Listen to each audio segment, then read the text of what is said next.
जय हिंद साथियों। प्रतियोगिता यूनिवर्सिटी ऑनलाइन टीचिंग प्लेटफॉर्म पर आपका स्वागत है। मैं हूं गुफरान जिलानी।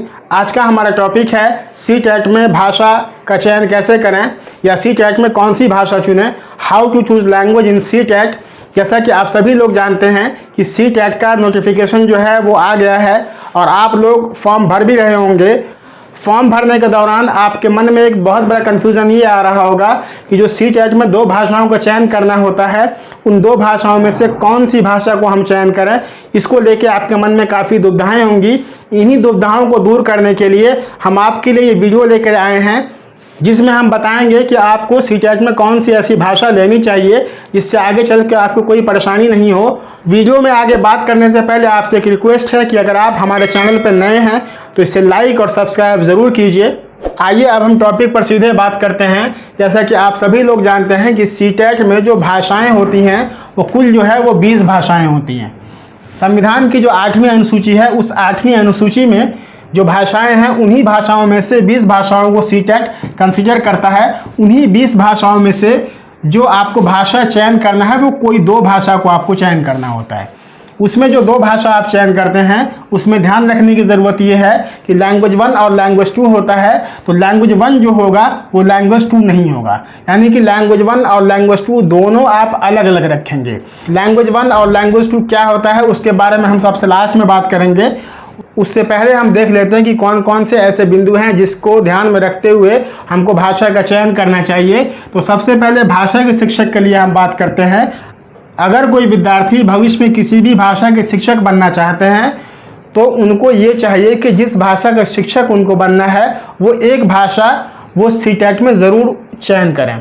उसके बाद हम बात करते हैं हिंदी भाषी क्षेत्र के उम्मीदवार की। हिंदी भाषी क्षेत्रों में जनरली लैंग्वेज 1 और लैंग्वेज 2 को चयन करने का जो प्रचलन है उसमें हिंदी तो है ही है, हिंदी के साथ इंग्लिश है, हिंदी के साथ संस्कृत है, हिंदी के साथ उर्दू है।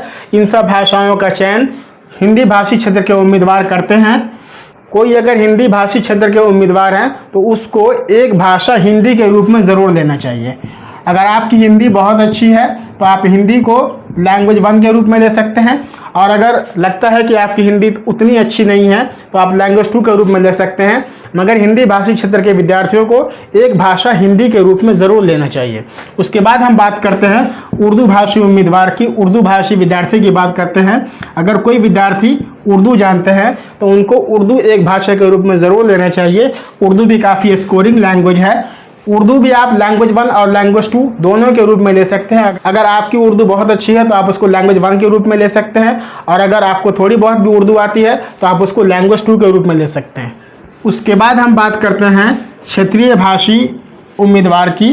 बहुत सारे ऐसे क्षेत्र होते हैं जहाँ पर जो क्षेत्रीय भाषाएँ होती हैं वो भाषा उस क्षेत्र के शिक्षा का माध्यम होती है। तो जब आप उस क्षेत्र में नौकरी करने के लिए जाएंगे तो वहाँ पर का जो लोकल लैंग्वेज है, जो वहाँ के शिक्षा का माध्यम है, वहाँ की गवर्नमेंट आपसे उम्मीद करती है कि आप एक भाषा के रूप में उस भाषा को ज़रूर लें जो वहाँ की शिक्षा का माध्यम है। तो आपको ये भी ध्यान रखना है कि आप जिस क्षेत्र विशेष से ताल्लुक़ रखते हैं, संबंध रखते हैं, वहाँ की जो क्षेत्रीय भाषा जो शिक्षा का माध्यम है उस भाषा का आप ज़रूर चयन करें। उसके बाद जो है मन में एक डाउट आप लोगों को ये भी आता है कि कौन सी भाषा स्कोरिंग होगी या कौन सी भाषा स्कोरिंग नहीं होगी। तो जहाँ तक मेरा तजुर्बा है कि सारी जो भाषाएं हैं वो सभी की सभी भाषाएं स्कोरिंग हैं। बस ये आपके ऊपर डिपेंड करता है कि आपको कौन सी भाषा कंफर्टेबल लगती है, किस भाषा में आप ज़्यादा सहज हैं। तो जिस भाषा में आप ज़्यादा सहजता महसूस करते हैं उस भाषा को आप चयन कर सकते हैं। इसका सिंपल तरीका है कि आपको उन 20 भाषाओं में से पहले चूज़ कर लेना कि कौन सी 2 भाषा आपको अच्छी है। उन 2 भाषाओं में से फिर आपको चूज़ करना होता है कि हम लैंग्वेज 1 किसको रखें और लैंग्वेज 2 किसको रखें। उसके बाद हम बात करते हैं भाषा चयन में सावधानी की। इसमें 1-2 बातें हैं जिसको ध्यान रखनी चाहिए। सबसे पहली बात तो ये है कि जो लैंग्वेज 1 है और लैंग्वेज 2 है ये दोनों अलग अलग होता है। अगर हमने किसी भाषा को लैंग्वेज 1 में लिया है तो उस भाषा को हम लैंग्वेज 2 में नहीं ले सकते हैं।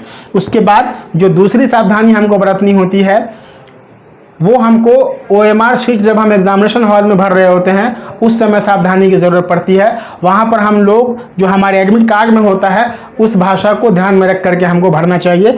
वहाँ पर एग्जामिनेशन हॉल में अक्सर बच्चे जो है लैंग्वेज 1 और लैंग्वेज 2 को भरने में गलती करते हैं।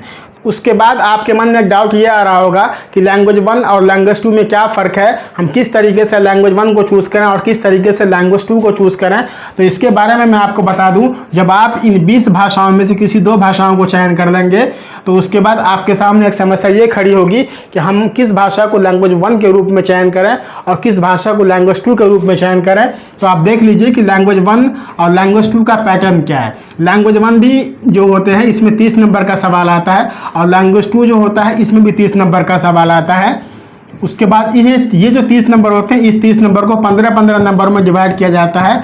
इसमें ये जो 15 नंबर होता है वो पेडागोजी का होता है, ये जो 15 नंबर होता है वो जो है वो कॉम्प्रिहेंशन का होता है। इसमें एक जो है प्रोज आता है यानी कि काव्यांश आता है और एक जो है गद्यांश आता है। लैंग्वेज 2 जो होता है इसमें जो है ये भी 15-15 नंबर में बटे हुए होते हैं। इसका जो 15 नंबर है ये भी पेडागोजी से आता है। इसका जो 15 नंबर है, इस 15 नंबर में दोनों का दोनों पोर्शन जो होता है वो गद्यांश से आता है। लैंग्वेज 1 और लैंग्वेज 2 में जो मेन अंतर है वो ये है कि जो सवाल का जो डिफ़िकल्टी लेवल है, चाहे वो पेडागोजी के लेवल पे हो चाहे वो कॉम्प्रिहेंशन के लेवल पे हो, दोनों लेवल पे सवाल के डिफ़िकल्टी लेवल का फ़र्क होता है। और जो दूसरा फ़र्क है वो ये है कि लैंग्वेज 1 में एक काव्यांश होता है और एक गद्यांश होता है और लैंग्वेज 2 में दोनों के दोनों गद्यांश ही पूछे जाते हैं। CTET में भाषा का जो पोर्शन होता है वो 60 नंबर का होता है, जिसको हल्के में नहीं लेने का है। 60 नंबर बहुत बड़ा पोर्शन होता है क्योंकि 150 नंबर के आपके एग्ज़ाम होते हैं। 150 में से 60 नंबर केवल और केवल भाषा के ही होते हैं, इसलिए भाषा के पोर्शन को बहुत हल्के में नहीं लेने का है। आप में से अधिकांश विद्यार्थी जो होते हैं वो भाषा के पोर्शन को हल्के में ले लेते हैं, जिसकी वजह से उनको नुकसान हो जाता है। तो भाषा के पोर्शन को हल्के में नहीं लेने का है और बड़ी सावधानी के साथ लैंग्वेज 1 और लैंग्वेज 2 का चयन करना है। उम्मीद है कि भाषा चयन के संबंध में जो भी हमने बातें की वो सारी बातें आपको समझ आई होंगी। मिलते हैं नेक्स्ट वीडियो में किसी और टॉपिक के साथ। शुक्रिया, जय हिंद।